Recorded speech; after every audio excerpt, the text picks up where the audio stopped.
This is a pretty cool light I have been dying to tell you about. So let me show you some of the features of this little keychain light.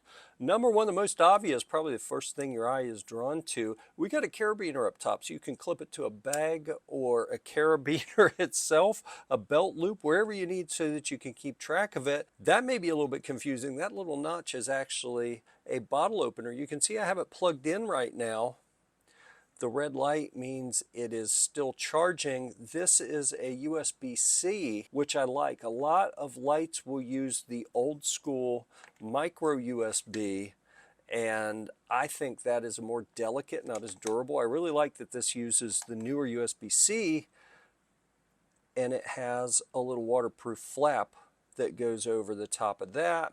The lighting surface here, we're not going to turn that on while it's pointed at the camera. We have a sealed rubber cover over the switch. We got 3 modes. We're going to get into that in a second. When we look at the back, we have a rather strong little magnet that you can use to hold this up against something so it points at your work surface. We've also got a little kickstand, and at first I thought that's all it did was came out just a little bit to give you an angle. No, look at this. You can reposition it anywhere up to 180 degrees so you can adjust the angle that the light is pointing while you're using it. Another way you can adjust the angle, it's what I've been doing during this video. I have it attached to a tripod. We actually have on the bottom here, there is a little 1/4-20 tripod mount, so you can point it any way you like. So let's look at the light functions real quick here before we wrap this up.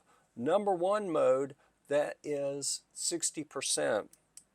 Here we have 30%. Boom, we have a strobe light and it's off. That's it. That's as simple as it gets. It's a pretty cool little light. I used the magnet to stick it to a bolt inside my military Humvee so that I have a little bit of an interior light, which sadly is not built into the vehicle.